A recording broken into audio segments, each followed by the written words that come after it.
آپ کو معلوم ہوگا، دیکھو میں آپ کو تفسیر کی کتابوں کے حوالے سے بتا رہا ہوں کہ حضرت ابراہیم کے زمانے میں بادشاہ تھا، بڑا کٹر تھا، بڑا ظالم تھا، جس کا نام تھا نمرود۔ کیا نام تھا؟ نمرود۔ بس اس کو حضرت ابراہیم سے دشمنی تھی، آگ لگائی۔ ارے آگ لگائی کہ نہیں لگائی؟ اور کیسی آگ لگائی میرے دوستو، آج آپ کو تفسیر کی کتابوں کے حوالے سے بتاؤں کہ حضرت ابراہیم علیہ السلام کے لیے نمرود نے آگ لگائی، 40 دن تک وہ آگ کو بھڑکاتا رہا۔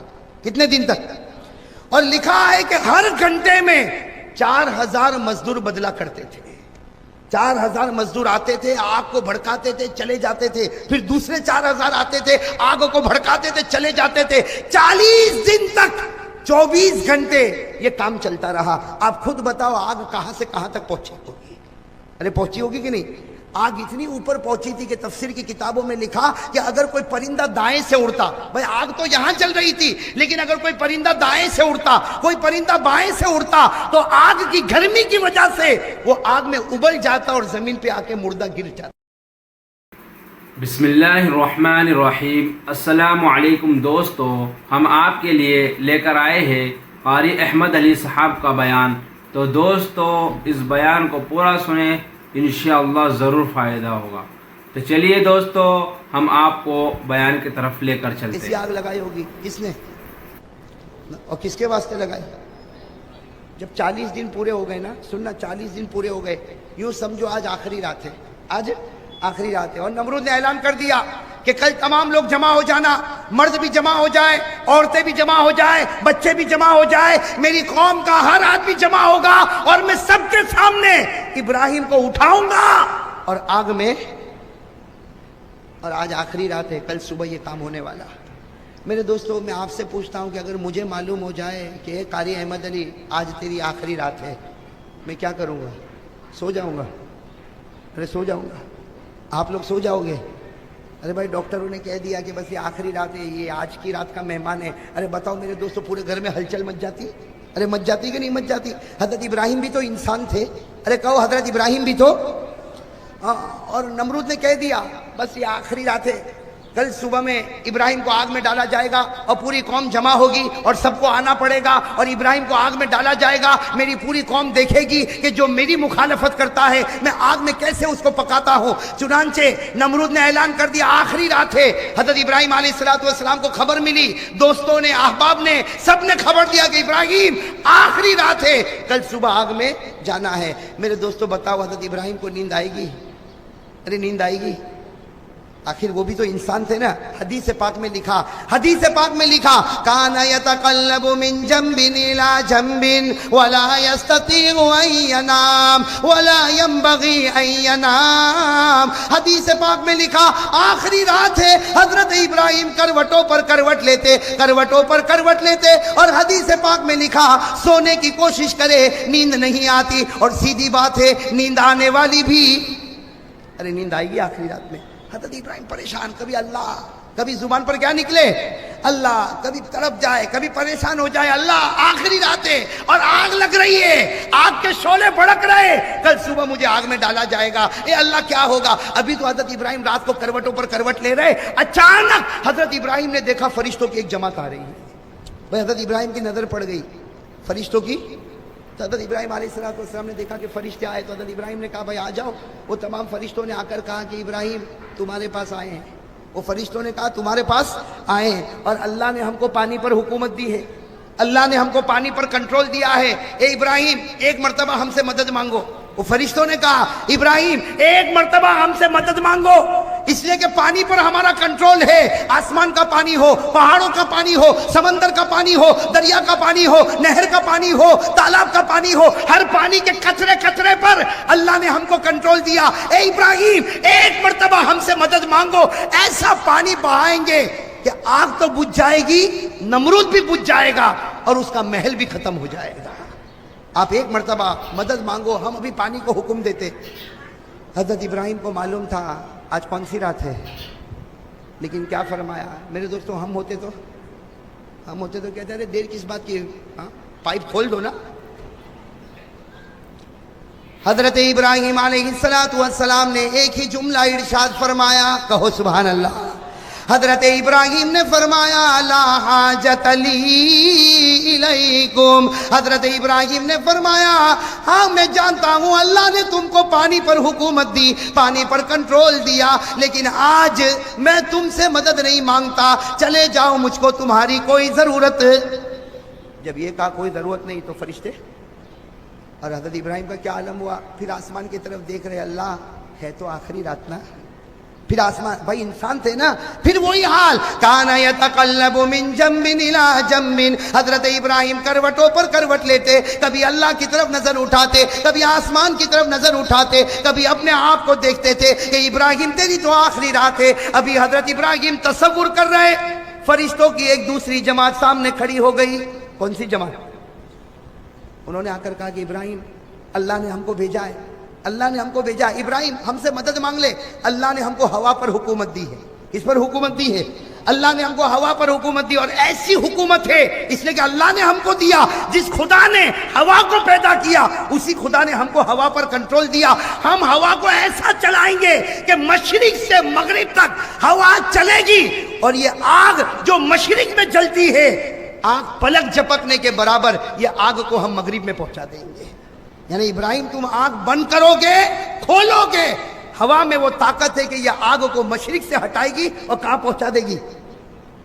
ابراہیم بتاؤ، ہم شروع کریں اپنا کام۔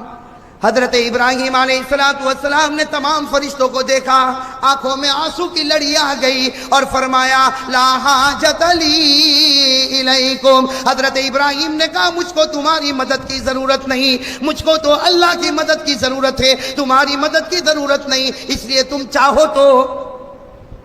وہ فرشتے، ارے کون ہے وہ فرشتے؟ اب وہ پہلے بھی کتنے فرشتے آئے تھے جو پانی پر کنٹرول کرتے تھے، وہ بھی چلے گئے، وہ فرشتے بھی چلے گئے جو ہوا پر کنٹرول کرتے تھے، تو اب فرشتوں کے سردار آ گئے۔ بھائی تھوڑی دیر گزری ہوگی، حضرت ابراہیم تڑپ رہے تھے کہ اللہ ہے تو آخری رات، اللہ ہے تو آخری رات، حضرت ابراہیم تڑپ رہے تھے، فرشتوں کے سردار آ گئے۔ بھائی فرشتوں کے سردار کون؟ حضرت، ارے کون ہے حضرت؟ اور حضرت جبرائیل بھی تو طاقت والے نا، ارے کون ہے طاقت والے کہ نہیں؟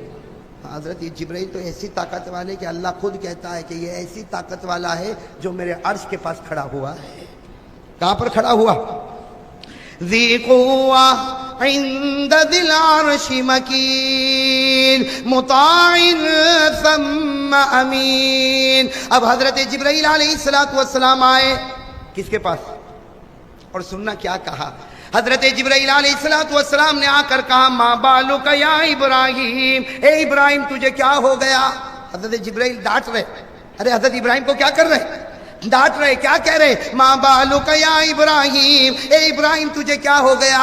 اللہ نے ہوا پر حکومت کرنے والے فرشتوں کو بھیجا، تو نے کہہ دیا کہ مجھے ضرورت نہیں۔ اللہ نے پانی پر کنٹرول کرنے والے فرشتوں کو بھیجا، تو نے کہا کہ مجھے ضرورت نہیں۔ تو نے ان فرشتوں کو بھی بھیج دیا جو پہلے آئے، ان فرشتوں کو بھی بھیج دیا جو دوسرے نمبر پر آئے۔ اب حضرت جبرائیل نے فرمایا اے ابراہیم اب میں آیا ہوں جو فرشتوں کا سردار ہوں، اور بتا میں تیری کیا مدد کروں، بتا میں تیری۔ حضرت ابراہیم تو پہچانتے تھے کن کو؟ حضرت جبرائیل کو بہت اطمینان سے دیکھا، اور کیا کہا معلوم؟ حضرت ابراہیم نے فرمایا یا جبرائیل لا حاجت لی الیک، اے جبرائیل اگر ہوا کے فرشتوں سے میں نے مدد نہیں لی، پانی پر حکومت کرنے والے فرشتوں سے میں نے مدد نہیں لی، اے جبرائیل میں تجھے بھی وہی کہوں گا، چلا جا، آج مجھ کو تیری بھی مدد کی ضرورت نہیں، آج مجھ کو تیری بھی مدد کی ضرورت۔ حضرت جبرائیل، ہاں بھائی حضرت جبرائیل تو اپولو تھے نا فرشتوں کے، کیا کہا میری بھی ضرورت نہیں؟ حضرت جبرائیل نے کہا میری بھی ضرورت نہیں، تو کہا نا تیری بھی ضرورت۔ تو حضرت جبرائیل نے کیا کہا؟ وہ ایک جماعت کو بھیج دیا، دوسری جماعت کو بھیج دیا، مجھ کو بھی بھیج رہا۔ حضرت ابراہیم نے کہا ہاں تجھ کو بھی بھیج رہا ہوں، اس وقت مجھے تیری بھی ضرورت نہیں۔ حضرت جبرائیل جانے لگے تو حضرت ابراہیم نے بلایا، جبرائیل ناراض مت ہو، آ جاؤ آ جاؤ۔ تو حضرت جبرائیل کیا سمجھا؟ ہاں میری مدد کے لیے بلایا، ہاں بتاؤ میں کیا مدد کروں؟ حضرت ابراہیم نے روتے روتے کہا مدد کے لیے نہیں بلایا، سمجھانے کے لیے بلایا ہوں، کہو سبحان اللہ۔ کیا کہا جبرائیل مدد کے لیے نہیں بلایا، میں تو تم کو سمجھانے کے لیے بلایا، اور یہ سمجھانے کے لیے بلایا۔ دیکھو سوال سننا، حضرت ابراہیم نے جو سوال پوچھے آپ بھی جواب دینا۔ حضرت ابراہیم علیہ السلام نے پہلا سوال پوچھا، اے جبرائیل میں تو سمجھانے کے لیے بلایا، پہلے مجھے یہ بتا یہ آگ کس نے جلائی ہے؟ کہو نا، سننا۔ حضرت جبرائیل علیہ السلام نے جواب دیا، آگ تو نمرود نے جلائی ہے۔ حضرت ابراہیم نے کہا نا، نمرود نے نہیں جلائی، نمرود کو جلانے کی طاقت کس نے دی؟ پھر حضرت ابراہیم نے دوسرا سوال پوچھا، اے جبرائیل کل صبح میں مجھے آگ میں ڈالا جائے گا، بتا مجھے آگ میں ڈالنے والا کون؟ حضرت جبرائیل نے کہا نمرود تجھے آگ میں ڈالے گا۔ حضرت ابراہیم نے کہا نا، نمرود میں کیا طاقت کے نبی کو آگ میں ڈالے، نمرود میں کیا طاقت کے نبی کو آگ میں ڈالے، نمرود کا پیدا کرنے والا مجھے آگ میں ڈالے گا، تو جلانے والا بھی اللہ، آگ میں ڈالنے والا بھی اللہ، تو جب سب کرنے والا اللہ تو میں فرشتوں سے کیوں مانگوں، ڈائریکٹ اللہ ہی سے کیوں نہ مانگ لوں؟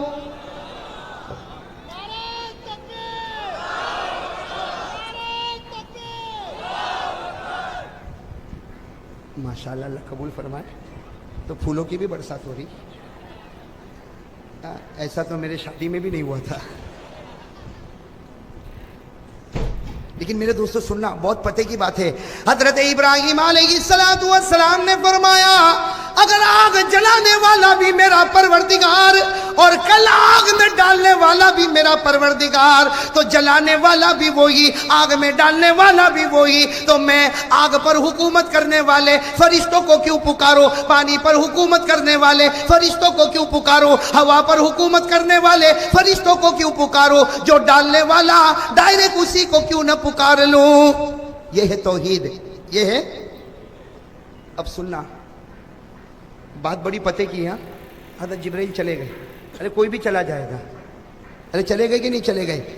حضرت جبرائیل چلے گئے کہ یہ تو تیرا اور تیرے خدا کا معاملہ، یہ تو تیرا اور خدا کا معاملہ، اور جب عاشق معشوق کا معاملہ ہو تو بیچ میں انوالو ہونے والا کباب میں ہڈی کی طرح ہوتا ہے۔ صحیح ہے کہ نہیں؟ یہ عاشق اور معشوق کا جب معاملہ آ جائے نا تو بیچ میں جو بھی جائے گا تو کہیں گے بھائی ایک کباب کی ہڈی آئی۔ صحیح ہے کہ نہیں؟ تو حضرت جبرائیل بھی کہنے لگے، کیا کہا؟ ھذا بینک و بین اللہ، اے ابراہیم یہ تو تیرا اور اللہ کا معاملہ ہے۔ اب تو فرشتوں کی جماعت بھی چلی گئی اور میں بھی چلا گیا، سب کے سب چلے گئے، رات کا سناٹا چھایا ہوا۔ حضرت ابراہیم انتظار کر رہے، کس کا انتظار کر رہے؟ اللہ کی مدد کا۔ اور حضرت ابراہیم، بھائی آج بھی حدیث پاک میں لکھا، حضرت ابراہیم یہ سوچے کہ اللہ ابھی ہوا بھیجے گا آگ بجھ جائے گی، اللہ پانی بھیجے گا آگ بجھ جائے، اللہ کچھ نہ کچھ کرے گا آگ بجھ جائے گی۔ یہ سوچتے سوچتے سوچتے صبح ہو گئی، بھائی سوچتے سوچتے صبح ہو گئی۔ حضرت ابراہیم علیہ السلام آسمان کی طرف دیکھ رہے ہیں، اللہ کیا بھیجے گا، اللہ تو کیا بھیجے گا؟ اس لیے کہ آگ لگ چکی ہے اور میری آخری رات بھی ختم ہو چکی، اب تو کچھ منٹیں باقی ہے، اللہ مجھے آگ میں ڈالا جائے گا، اے اللہ مجھے آگ میں ڈالا جائے گا، اللہ تو کیا کرنے والا؟ اللہ کی طرف سے آواز آئی، ابراہیم تجھے آگ میں ڈالا جائے، میرا حکم ہے لوگ ڈالے اس سے پہلے تو خود ہی چھلانگ لگا دے۔ اللہ کا حکم تو دیکھو۔ حضرت ابراہیم سمجھ رہے تھے پانی آئے گا، ہوا آئے گی، پانی آیا؟ ارے کہو نا پانی آیا، ہوا آئی، اللہ تبارک و تعالیٰ نے کوئی مدد بھیجی، بلکہ جو نمرود چاہتا وہی اللہ بھی چاہتا، بھئی جو نمرود چاہتا وہی اللہ بھی چاہتا، بلکہ اللہ نے تو اور ایزی کر دیا کہ نمرود کو اٹھانے کی بھی ضرورت نہیں، اللہ کہتا وہ کیوں اٹھاوے، تو خود ہی کود پڑنا، تو خود ہی آگ میں چھلانگ لگا دے۔ بس اللہ تعالیٰ کی طرف سے آواز آئی، ابراہیم میں بھی چاہتا ہوں، نمرود چاہتا ہے تجھے آگ میں ڈالے، میں بھی چاہتا ہوں ابراہیم وہ ڈالے، اس سے پہلے تو ہی چھلانگ لگا دے، تو ہی آگ میں چلا جا۔ حضرت ابراہیم علیہ السلام رو پڑے، کہا اللہ آگ میں جاؤں؟ اللہ نے کہا میرا آرڈر ہے، میرا آرڈر ہے، آگ میں چلا جا۔ حضرت ابراہیم نے نہ دائیں دیکھا، نہ بائیں دیکھا، نہ آگے دیکھا، نہ پیچھے دیکھا، نہ بیوی سے ملاقات، نہ بچوں سے ملاقات، میرا خدا کہتا آگ میں جا۔ حضرت ابراہیم اسی وقت آگ میں کود پڑے۔ بھائی آگ میں، سننا، آگ میں کود پڑے، سارا مجمع دیکھ رہا، ارے ہم کو تو اٹھانا تھا، ہم کو تو ان کو لینا تھا، ہم کو ان کو گرانا تھا۔ حضرت ابراہیم تو خود ہی کود پڑے، اور وہ نمرود زور زور سے ہنسنے لگا کہ کیسا ڈر گیا، ہم آگ میں ڈالے اس سے پہلے خود ہی چلا گیا، لیکن یہاں ابراہیم آگ میں جا رہے۔ کہو ابراہیم آگ میں، ابراہیم آگ میں۔ اور اللہ کیا کہہ رہا؟ سارے فرشتے بھی حیران ہوں گے کہ نہیں ہوں گے؟ ارے کہو نا، اللہ نے کیا کہا؟ میرا ابراہیم آگ میں جا رہا، اور اللہ کیا فرماتا؟ قُلْنَا يَا نَارُ كُونِي بَرْدًا، ہے نا یہ آیت؟ پارہ نمبر 17، زور سے بولو، پارہ نمبر۔ اللہ فرماتے قُلْنَا يَا نَارُ كُونِي بَرْدًا وَسَلَامًا عَلَىٰ إِبْرَاهِيمَ۔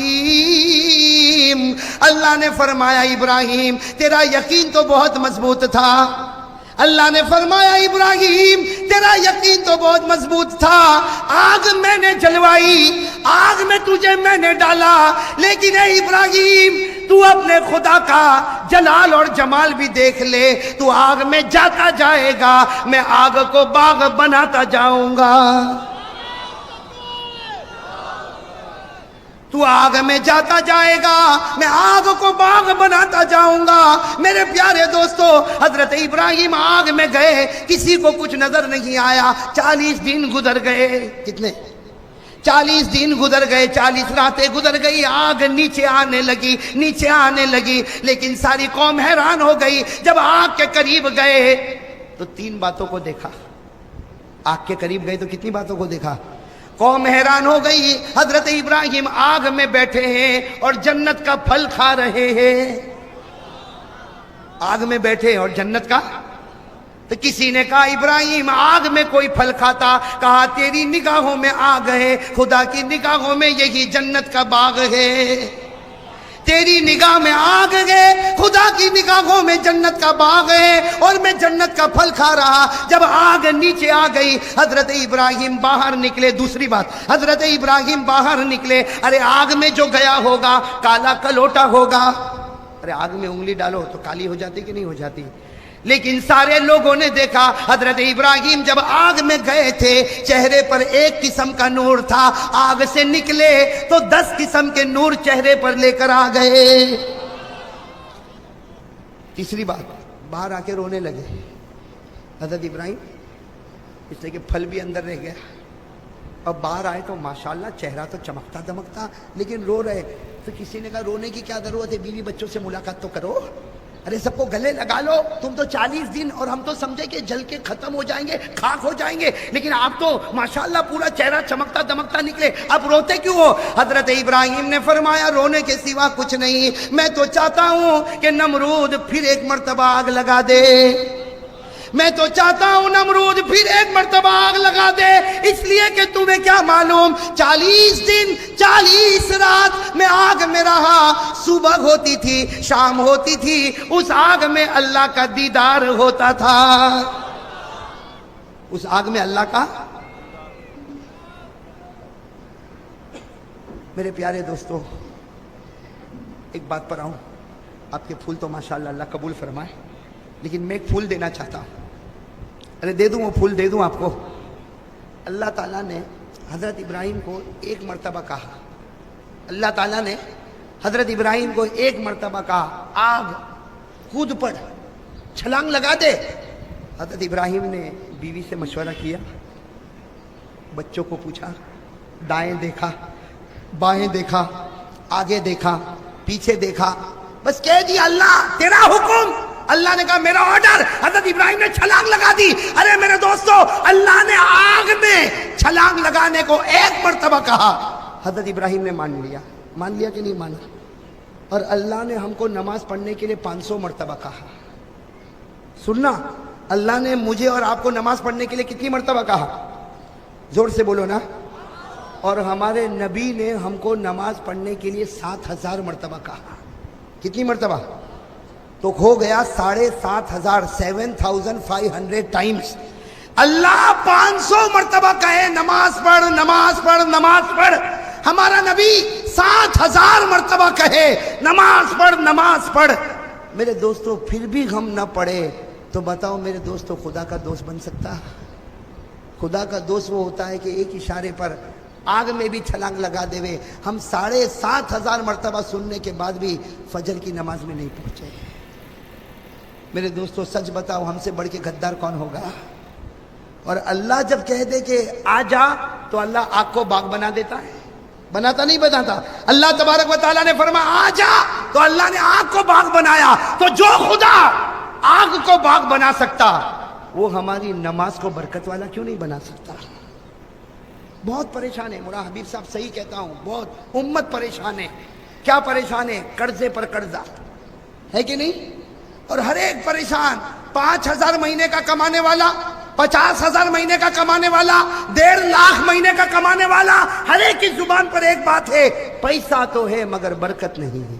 اور واقعہ بہت پیارا واقعہ، دل کو ہلا دینے والا واقعہ. میرے دوستو مکہ مکرمہ میں جناب نبی کریم صلی اللہ علیہ وسلم، ساتھ میں کہہ دو صلی اللہ علیہ وسلم. میرے دوستو مکہ مکرمہ میں ہمارے آقا محمد رسول اللہ صلی اللہ علیہ وسلم ایک گلی سے گزر رہے ہیں، اور گلی کے کنارے پر وہ ظالم بیٹھا ہوا جس کو ہم ابو جہل کہتے ہیں. گلی کے کنارے پر ابو جہل بیٹھا ہوا اور اس کے ساتھ اس کے دوست احباب بیٹھے ہوئے، اور شراب کا دورہ چل رہا، اور ہمارے آقا محمد رسول اللہ صلی اللہ علیہ وسلم وہاں سے گزر رہے. آپ کو معلوم ہے ہمارے نبی کی شان یہ تھی، ہمارے نبی کی شان یہ تھی کہ آپ جب راستے سے گزرتے تھے آپ کی آنکھیں جھکی ہوئی ہوتی، آپ کی نگاہیں جھکی ہوئی ہوتی. ہمارے نبی صلی اللہ علیہ وسلم اس گلی سے گزر رہے، گلی کے کنارے ابو جہل بیٹھا ہے اور اس کے دوست احباب بیٹھے. بس میرے دوستو ابو جہل کی نظر پڑی کہ محمد رسول اللہ صلی اللہ علیہ وسلم گزر رہے. بس اس نے گالیاں بکنا شروع کی، بےہودہ باتیں کرنا شروع کی، اور بولتے بولتے اس نے کہنا شروع کیا او انظروا الی محمد، ارے دیکھو دیکھو یہ محمد جا رہا، یہ کہتا کہ میرے اوپر قرآن اترتا ہے، یہ کہتا ہے کہ آسمان سے اللہ اس سے باتیں کرتے، یہ کہتا ہے کہ جبرائیل اس کے پاس آتے ہیں. ارے یہ تو ایک انسان ہے اور مکہ میں پیدا ہوا، مکہ میں پیدا ہونے والے کے اوپر قرآن کیوں اترنے لگا، اللہ کیوں باتیں کرنے لگا، اور آسمان سے فرشتہ کیوں اترنے لگا. یہ کہہ کر زور زور سے ہنسنے لگا. ابو جہل بھی ہنسے، اس کے دوست بھی ہنسے، لیکن قربان جاؤ ہمارے آقا محمد رسول اللہ صلی اللہ علیہ وسلم نے کوئی جواب، اس لیے کہ قرآن بھی یہی کہتا ہے کہ جاہل کچھ بولے تو جواب مت دے. بھئی جاہل کچھ بولے تو جواب. اللہ نے فرمایا وَإِذَا خَاطَبَهُمُ الْجَاهِلُونَ قَالُوا سَلَامًا. اللہ فرماتے اگر کوئی جاہل تیرے سامنے کچھ بولے سلام کر کے چلا جا، آگے جواب دینے کی ضرورت نہیں. وَإِذَا سَمِعُوا اللَّغْوَ أَعْرَضُوا عَنْهُ وَقَالُوا لَنَا أَعْمَالُنَا وَلَكُمْ أَعْمَالُكُمْ سَلَامٌ عَلَيْكُمْ لَا نَبْتَغِي الْجَاهِلِينَ. اللہ فرماتے بڑے نیک ہیں وہ لوگ جو جاہلوں کی باتوں میں نہیں آتے، صاف صاف کہہ دیتے تم پر سلام، تم تمہاری زندگی، ہم ہماری زندگی. تو ہمارے آقا صلی اللہ علیہ وسلم بھی مکہ کی گلی سے کہو گزر رہے. کوئی جواب دیا؟ بھائی ساتھ میں کہو کوئی جواب دیا؟ تو ابو جہل کو بڑا غصہ آیا کہ محمد کو اتنا سب بولا لیکن محمد نے کوئی جواب نہیں دیا. تو اپنے دوستوں کو کہا 11-12 دوست سے کہا اٹھو اٹھو ان کے پیچھے چلو. اب وہ 11-12 سب کے سب گلی کے کنارے سے نکلے اور ہمارے نبی کے پیچھے چلنے لگے اور بےہودہ باتیں کرنے لگے، گالیاں بکنے لگے، ہمارے آقا محمد رسول اللہ صلی اللہ علیہ وسلم پر پتھر مارنے لگے. ہمارے آقا صلی اللہ علیہ وسلم پیچھے مڑے اور کہا تم چاہتے کیا ہو؟ ای شیء تریدون، تم چاہتے کیا ہو؟ تو ابو جہل نے کہا ہم یہی چاہتے ہیں کہ تم ایک مرتبہ کہہ دو کہ میں نبی نہیں ہوں، تم ایک مرتبہ کہہ دو میں رسول نہیں ہوں. ہمارے آقا صلی اللہ علیہ وسلم کی آنکھوں میں آنسو آئے. فرمایا اگر تم لوگ ایک ہاتھ میں سورج رکھ دو اور ایک ہاتھ میں چاند رکھ دو اور کہو کہ میں یہ کہوں کہ میں نبی نہیں، میں مر سکتا لیکن کہوں گا میں نبی ہوں، میں پیغمبر ہوں، قرآن مجھ پر اترا، اللہ مجھ سے باتیں کرتا اور جبرائیل مجھ سے باتیں کرتا، اور اللہ کسی کو نبی بنائے اسے کوئی روکنے والا نہیں ہو سکتا. نعرہ تکبیر، نعرہ تکبیر، محمد کا دامن. اللہ اگر کسی کو نبی بنائے تو کوئی روک نہیں سکتا. تو وہ جتنے ابو جہل کے ساتھ تھے انہوں نے کہا آپ سچ بتاؤ آپ نبی ہے؟ ہمارے نبی نے کہا بے شک کہو بے شک میں نبی ہوں. کہا آپ رسول ہے؟ کہا بے شک میں رسول ہوں. کہا اللہ آپ سے باتیں کرتے؟ کہا اللہ باتیں کرتے.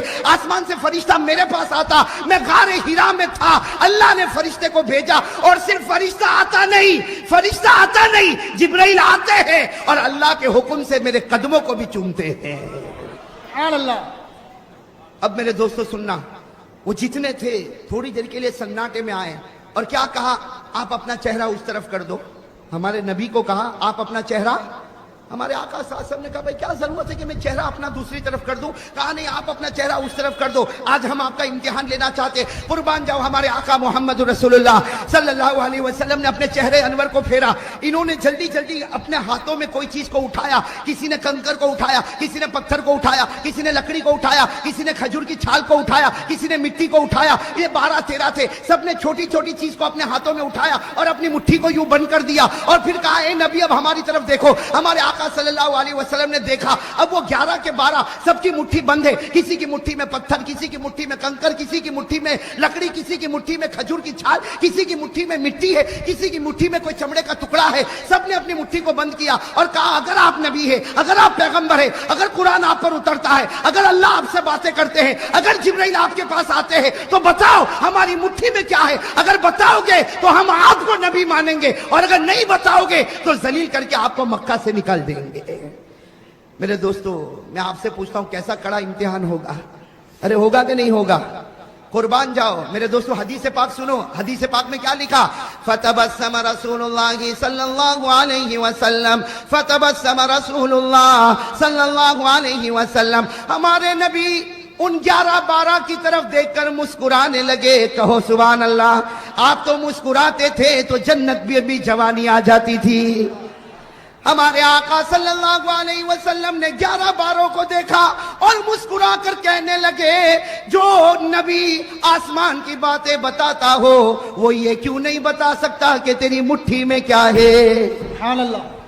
جو نبی آسمان کی باتیں بتاتا ہو، جو نبی جبرائیل سے باتیں لیتا ہو، جو نبی پروردگار سے باتیں کرتا ہو، وہ یہ کیوں نہیں بتا سکتا کہ تیری مٹھی میں کیا، تیری مٹھی میں کیا، تیری مٹھی میں کیا؟ ہمارے نبی نے مسکرا کر کہا کمال یہ نہیں کہ میں بتاؤں تمہاری مٹھی میں کیا ہے، کمال یہ ہوگا کہ تمہاری مٹھی میں جو چیز ہے وہ بتائے گی کہ میں کون ہوں۔ سبحان اللہ، سبحان اللہ۔ کمال یہ نہیں کہ میں بتاؤں تیری مٹھی میں کیا، اور عجیب بات ہے ہمارے نبی بتاتے بھی گئے، کہو سبحان اللہ۔ کہا کمال یہ نہیں کہ میں بتاؤں تیری مٹھی میں کیا، تیری مٹھی میں کنکر ہوگا، اس کی مٹھی میں حقیقت میں کنکر ہے، تیری مٹھی میں پتھر ہوگا، تیری مٹھی میں لکڑی کا ٹکڑا ہوگا، تیری مٹھی میں چمڑے کا ٹکڑا ہوگا، تیری مٹھی میں کھجور کی چھال ہوگی۔ کہا کمال یہ نہیں کہ میں بتاؤں تیری مٹھی میں کیا، تمہاری مٹھی خود بتائے گی کہ میں کون ہوں۔ ہمارے نبی نے اتنا فرمایا۔ کتنے تھے؟ 11-12 تھے نا، سب یوں کھڑے ہوئے تھے یوں، اور سب نے مٹھی کو ٹائٹ بند کیا ہوا تھا اور بالکل مضبوطی کے ساتھ بند کیا، لیکن ہمارے نبی نے فرمایا تیری مٹھی بتائے گی کہ میں کون ہوں۔ تو ہر ایک کی مٹھی کبھی ادھر حرکت کرے، وہ کہے آٹومیٹک ایسا کیسا ہوگا، پھر یوں کرے، پھر وہ مٹھی ادھر حرکت کرے، پھر وہ اپنی مٹھی کو صحیح کرے۔ ہمارے نبی نے کہا چھوڑ دے، اب تو وہ نبوت کی گواہی دینے والی ہے، سبحان اللہ۔ اب تو وہ نبوت کی گواہی دینے والی۔ میرے دوستو، ہمارے نبی نے صرف اتنا کہا، ہر مٹھی کے اندر سے آواز آئی۔ میرے احمد آباد کے بھائیوں، دل کھول کر وہ آواز بتاؤ جو آواز ہر مٹھی میں سے آئی ہے۔ کیا آواز آئی؟ اشہد ان لا الہ الا اللہ واشہد ان محمد رسول اللہ۔ ہر مٹھی نے کہا ہم گواہی دیتے کوئی معبود نہیں مگر اللہ اور یہ اللہ کا رسول ہے۔ اور ہر مٹھی سے آواز آئی، جس نے محمد کا دامن پکڑا وہ جنتی بن گیا، جس نے محمد کا دامن چھوڑا وہ جہنمی بن گیا۔ میرے دوستو کتنے تھے؟ 11-12 تھے نا۔ جب سب کی مٹھی سے آواز آنے لگی تو سب نے کہا، سب نے، صرف ابو جہل نہیں، باقی جتنے تھے سب نے ایک آواز کہا کہ اگر بے جان کنکر، اگر بے جان پتھر، اگر بے جان لکڑی، اگر بے جان کھجور کی چھال، اگر بے جان چمڑے کا ٹکڑا یہ نبی کو پہچان سکتا، ہم جان والے کیوں نہیں پہچان سکتے؟ 12 کے 12 نے ایمان قبول کر لیا۔ نعرہ تکبیر، نعرہ تکبیر، محمد کا دامن۔ لیکن ایک نے ایمان قبول نہیں کیا، کون؟ ابو جہل نے ایمان قبول نہیں کیا۔ تو ہمارے آقا محمد رسول اللہ صلی اللہ علیہ وسلم کی آنکھوں میں آنسو آ گئے۔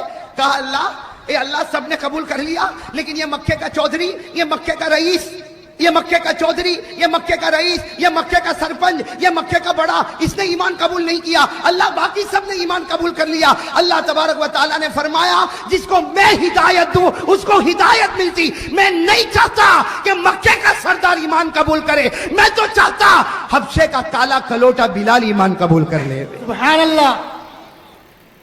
اور ابو جہل کیا بولنے لگا؟ یہ تو جادو ہے۔ کہا یہ تو جادو ہے۔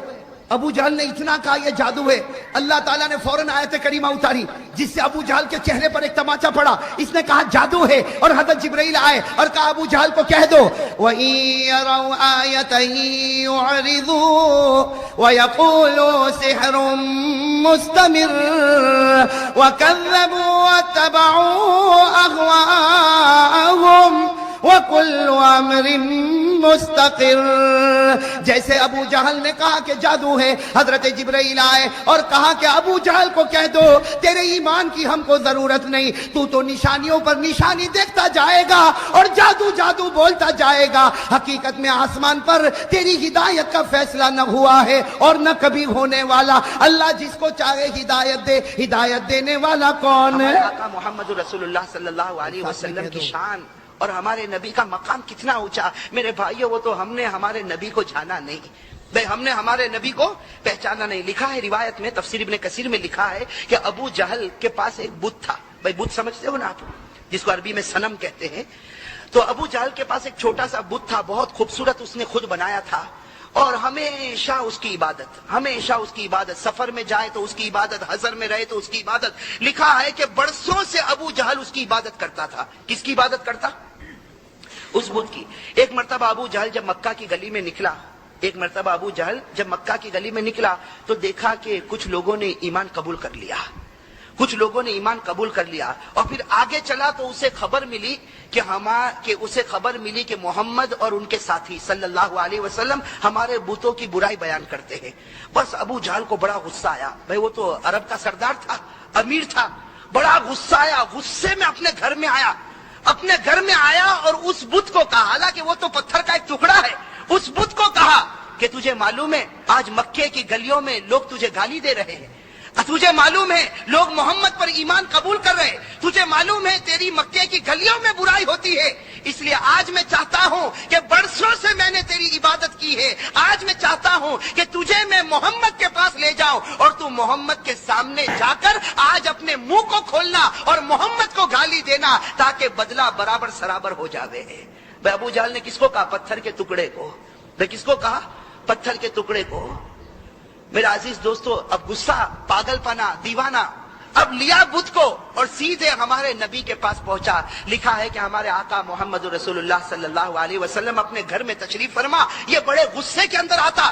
ہمارے نبی پوچھتے ہیں کہ ابو جہل کو پوچھتے ہیں کہ کیا معاملہ، اتنا غصہ کس بات کا؟ ہمارے نبی پوچھتے ہیں کہ اتنا غصہ کس بات کا؟ تو ابو جہل نے کیا جواب دیا؟ ابو جہل نے کہا کہ یہ میں بت کو لے کر آیا ہوں، یہ بت کو میں لے کر آیا اور اس لیے لے کر آیا ہوں تاکہ یہ آج آپ کو گالی دے گا، آپ کی برائی بیان کرے گا۔ میرے بھائیوں، روایت میں لکھا کہ ہمارے نبی مسکرائے، ہمارے نبی مسکرا اور ابو جہل بڑے غصے میں اس بت کو کہتا جلدی گالی دینا شروع کر۔ لکھا ہے روایت میں کہ اس بت نے ہلنا شروع کر دیا۔ اس بت نے کبھی دائیں طرف جھکا، کبھی بائیں طرف جھکا۔ اب ابو جہل جیسے دیکھا وہ بت ناچتا، اس نے بھی ناچنا شروع کر دیا۔ ابو جہل نے بھی ناچنا شروع کر دیا کہ اب میرا بت بولے گا۔ لکھا ہے کہ تھوڑی دیر میں اس بت کے اندر سے آواز آئی، تو کیا آواز آئی؟ اشہد ان لا الہ الا اللہ واشہد ان محمد رسول اللہ۔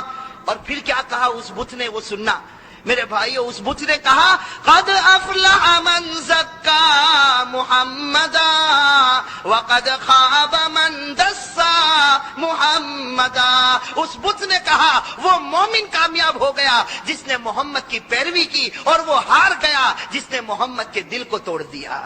میرے عزیز دوستو، اب ابو جہل کو بڑا غصہ آیا، اس لیے کہ یہ تو پورا معاملہ الٹا ہو گیا نا۔ ابو جہل کو غصہ آیا، اس بت کو اٹھایا اور اٹھا کے زور سے پٹک دیا۔ اپنے ہی خدا کو پٹک دیا نا۔ تو قرآن کریم نے کتنے اچھے انداز میں کہا. قرآن کریم نے کیا کہا؟ ارأیت من اتخذ الہہ ہوا وَأَضَلَّهُ اللَّهُ عَلَىٰ عِلْمٍ. اللہ تبارک و تعالیٰ نے فرمایا کہ ارے اس پاگل کو دیکھو، اس نے خدا اس کو بنایا جو اس کی مرضی کے مطابق چلے. میں خدا اس کو بنایا جو اس کی مرضی کے مطابق چلے. جب تک اس کی مرضی چلتی تھی یہ بت کے سامنے جھکتا تھا، آج اس کی مرضی ختم ہو گئی تو اسی بت کو توڑ کے ختم کر دیا. حضرت حذیفہ صاحب سر رسول اللہ کی صلی اللہ علیہ وسلم، یعنی اللہ کے رسول کے سارے بھیدوں کو جاننے والے. بولو کون؟ حضرت. ایک مرتبہ کیا ہوا معلوم؟ حضرت حذیفہ کو اللہ کے رسول بلائے اور کہا قیامت تک آنے والے ان کے نام لکھ دو جن کی زبان پر کلمہ ہوگا دل میں کلمہ نہیں ہوگا، جس کو منافق کہتے ہیں. کیا کہتے ہیں؟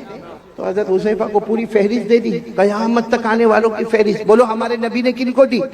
حضرت حذیفہ کو دی. ہمارے نبی صلی اللہ علیہ وسلم نے حضرت حذیفہ کو دی، پوری فہرست دے دی کہ قیامت تک آنے والے مرد، قیامت تک آنے والی عورتیں دیکھ لو جن کی زبان پر کلمہ ہوگا لیکن دل میں ایمان نہیں ہوگا، وہ منافق ہوں گے.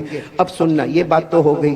اب میرے پیارو آپ کو معلوم ہے ایک زمان آیا حضرت عمر بادشاہ بنے. بولو کون بادشاہ بنے؟ ابھی ہمارے صدر محترم، میں وہاں کمرے میں بیٹھ کے سن رہا تھا، حضرت مفتی یحییٰ صاحب دامت برکاتہم، اللہ ان کے عمر میں برکت عطا فرمائے، یہ حضرت عمر رضی اللہ تعالیٰ عنہ کے بارے میں جو باتیں بتا رہے تھے میرا دل وہاں سے اتنا خوش ہو رہا تھا. تو وہی حضرت عمر بادشاہ، اور حضرت عمر اتنے بڑے بادشاہ 22 لاکھ مربع میل پہ اکیلے حکومت کرنے والے. بولو کون؟ سبحان اللہ. اور حضرت عمر کے بارے میں ایک بات سنو گے تو آپ کی عقل حیران ہوگی. حضرت عمر جب کسی گلی میں ایسے داخل ہوتے تھے نا مدینہ میں، یہاں سے اللہ کے رسول صلی اللہ علیہ وسلم آتے تھے تو ہمارے نبی مسکراتے تھے. چلو ایک مرتبہ، 2 مرتبہ، 3 مرتبہ، 4 مرتبہ جب حضرت عمر یہاں سے آئے اور اللہ کے رسول آئے تو اللہ کے رسول مسکرائے. ایک دن حضرت عمر نے پوچھا اللہ کے رسول میرے کو سمجھ میں نہیں آتا، میں جب بھی گلی میں داخل ہوتا ہوں، آپ بھی گلی میں داخل ہوتے، آپ مجھے دیکھ کر مسکراتے کیوں ہے؟ ما یضحکک یا رسول اللہ، اللہ کے رسول ہنسنے کی اور مسکرانے کی وجہ کیا؟ ہمارے نبی نے مسکراتے ہوئے فرمایا عمر ہنسو نہ تو کیا کرو، تو جس گلی میں قدم رکھتا ہے شیطان وہاں سے بھاگ جاتا ہے. سبحان اللہ، سبحان اللہ. تو جس گلی میں قدم رکھتا ہے بولو شیطان وہاں سے بھاگ جاتا ہے. اور ہم جس گلی میں قدم رکھتے ہیں شیطان آ جاتا ہے. My brother how are you, ہماری خیر خیریت بھی پوچھتا ہے. تو اب سننا، حضرت عمر بادشاہ بن گئے. بولو امیر المومنین. کون؟ حضرت عمر. اچھا، مدینہ پاک میں کسی کا سننے جیسی بات ہے، ایمان کتنا ضروری ہے. مدینہ پاک میں کسی کا انتقال ہوا. بولو مدینہ پاک میں کسی کا انتقال ہوا، اور وہاں قاعدہ تھا کہ جب انتقال ہو جائے، بالکل جنازہ تیار ہو جائے تو اعلان کرنے والا اعلان کرتا امیر المومنین عمر رضی اللہ تعالیٰ عنہ تشریف لائیے اور آ کے جنازے کی نماز پڑھائیے. اب وہ جنازہ تیار ہو گیا، اعلان ہوا کہ امیر المومنین آپ اپنے کمرے میں ہیں، جنازہ تیار ہے، صفیں لگ گئی ہے، آپ آئیے اور جنازے کی نماز پڑھائیے. حضرت عمر رضی اللہ تعالیٰ عنہ اپنی چادر کو سمیٹ کر اپنے کمرے سے نکلے، نماز پڑھانے کے لیے نکلے. راستے میں حضرت حذیفہ، کون؟ حذیفہ دھیرے سے کہتے ہیں امیر المومنین، امیر المومنین ادھر آؤ نا، ادھر آؤ. حضرت عمر گئے وہاں پر، کیا ہوا؟ مت جنازے کی نماز پڑھاؤ، یہ مومن نہیں ہے، منافق ہے.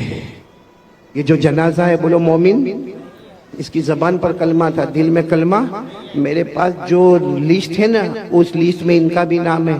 آپ جنازے کی نماز مت پڑھائیے، آپ چلے جائیے. حضرت عمر وہاں سے دوسری جگہ چلے گئے اور اعلان کر دیا صلو علی صاحبکم، ارے کوئی نماز پڑھا دو بھائی، کوئی جنازے کی نماز پڑھا دو، میں جا رہا ہوں، کوئی جنازے کی نماز پڑھا دو. یہ کہہ کر حضرت عمر دوسری گلی میں گئے، کسی نے جنازے کی نماز پڑھائی. خیر وہ جنازہ اٹھا، بولو وہ جنازہ اٹھا اور لوگ جانے لگے.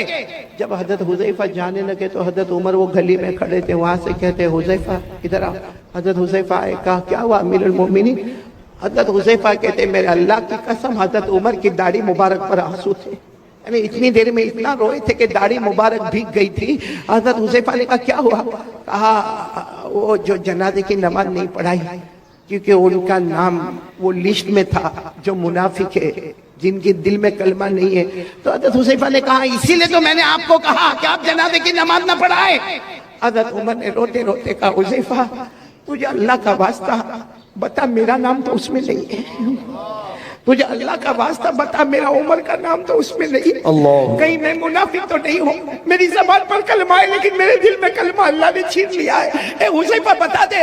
حذیفہ نے کہا نہیں کہا نہیں، تو ایک بار مجھے بتا دے۔ حضرت حذیفہ نے آخر میں کہا اللہ کا واسطہ، اللہ کی قسم، امیر المومنین عمر آپ کا نام نہیں ہے۔ لیکن حضرت حذیفہ کہتے حضرت عمر وہیں گھنٹے کھڑے رہ کے روتے گئے اور روتے روتے اپنے گھر گئے، پتہ چلا کہ رات کو کھانا نہیں کھائے، پوری رات اللہ کے سامنے روتے رہے، اللہ میرا ایمان بچا لینا، اللہ میرا ایمان بچا لینا، اللہ میرا ایمان بچا لینا۔ وہ امیر المومنین حضرت عمر، وہ اپنے ایمان کی فکر کرے جن کے بارے میں ہمارے نبی نے فرمایا تھا، وہ 10 صحابہ جن کو جنت کی بشارت دی، ان نے کہا تھا عمر انت فی الجنہ، عمر تم جنت میں ہوں گے۔ وہ عمر کو تو اپنے ایمان کی فکر ہے۔ اور میرے بھگوان پور والوں، ہم گناہ پہ گناہ کریں، ہمارا ایمان کیسا ہوگا؟ اور سب سے بڑا گناہ ہمارا موبائل۔ یہ کیا ہے؟ یہ چاروں طرف کیا ہے؟ کیا ہے یہ موبائل؟ گناہ نہیں تو کیا ہے؟ کیا ہے میرے پیاروں؟ چلو یہ ٹھیک ہے، یہ اسلامک ہے، یہ بیان ہے، یہ جائز ہے، لیکن یہی موبائل جب اکیلے ہمارے ہاتھ میں ہوتا ہے تو کیا بیان سنا جاتا ہے؟ رات کے 1 بجے کیا ہمیں کوئی نظم سننا ہے؟ ہم ہمارے بیٹے فردوس قمر کی نظم اور نعت کو سنتے رات کو 1 بجے، رات کو 1 بجے قاری احمد علی کا بیان سنا جاتا ہے۔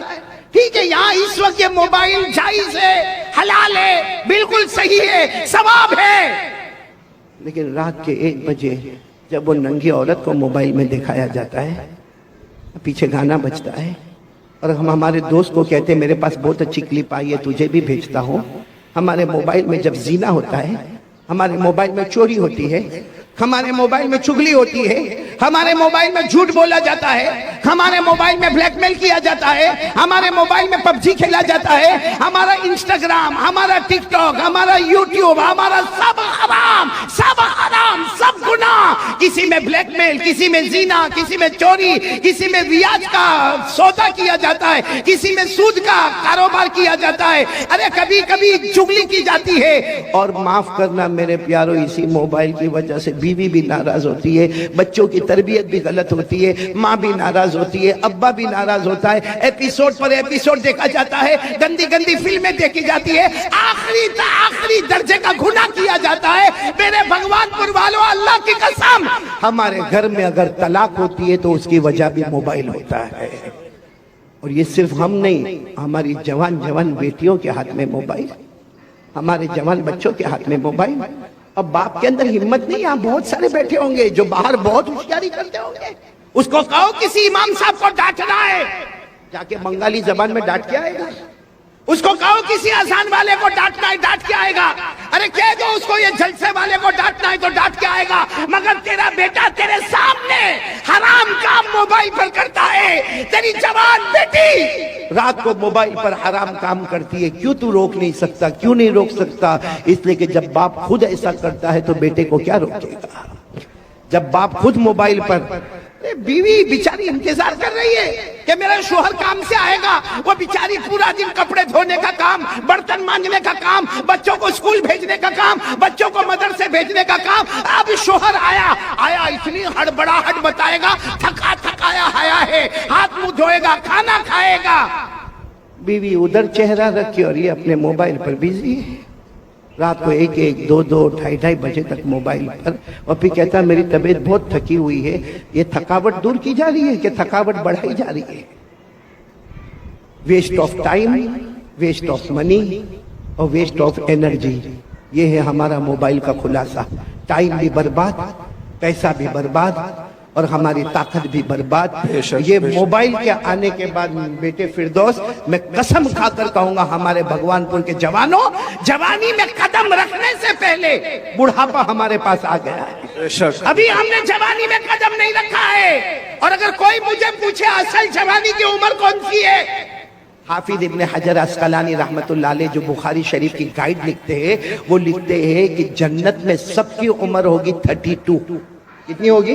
32۔ اس کا مطلب اصل جوانی شروع ہوتی ہے 32 سے 40۔ بولو 32 سے 40۔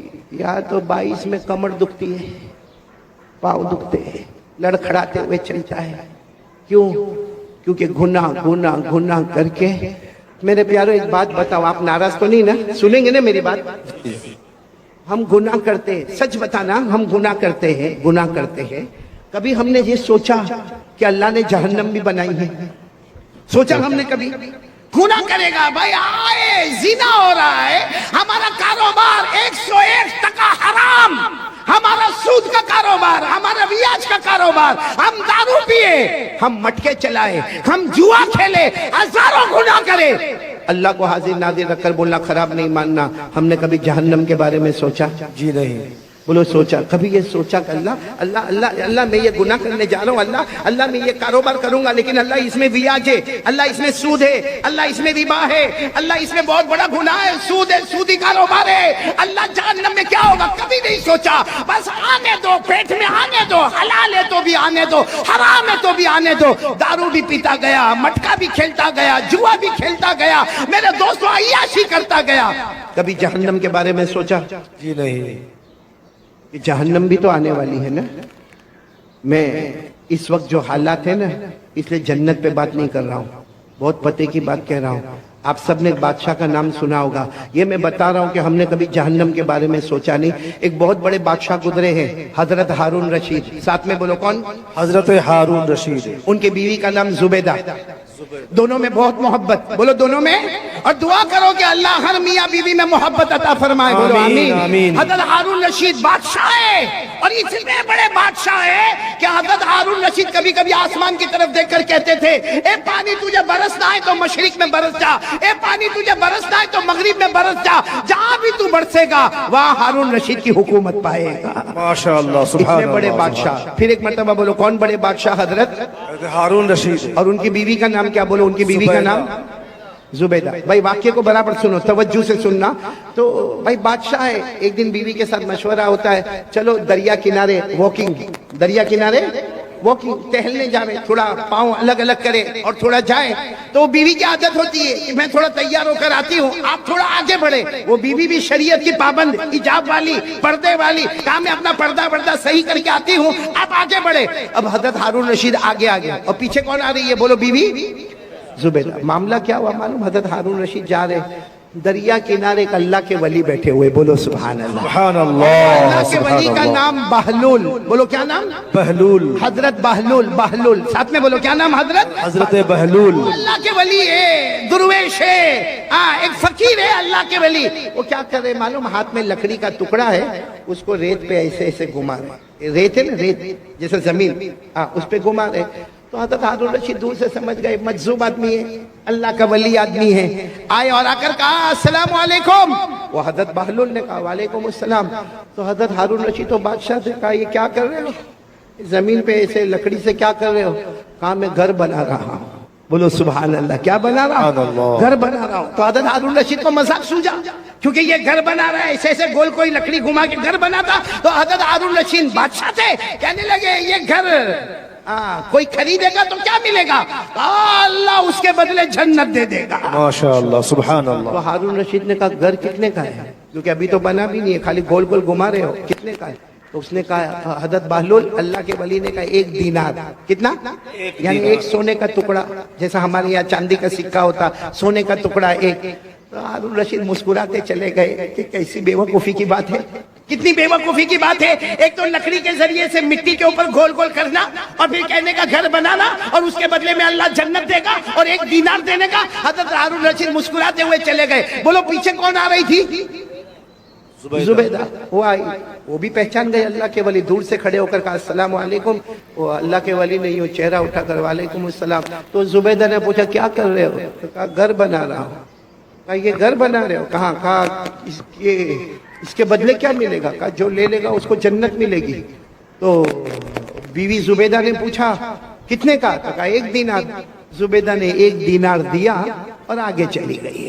ہارون رشید بھی گئے لیکن دینار دیا نہیں, اور زبیدہ نے دینار چلے گئے. وہ جو ٹہلنا تھا, واکنگ کرنا تھا, واکنگ کی. بادشاہ تھے, ہارون رشید بادشاہ تھے, اور زبیدہ یوں سمجھو کہ ایک رانی کی طرح رہتی تھی. خیر دونوں رات کو اپنے محل میں چلے گئے. ہارون رشید نے رات کو خواب میں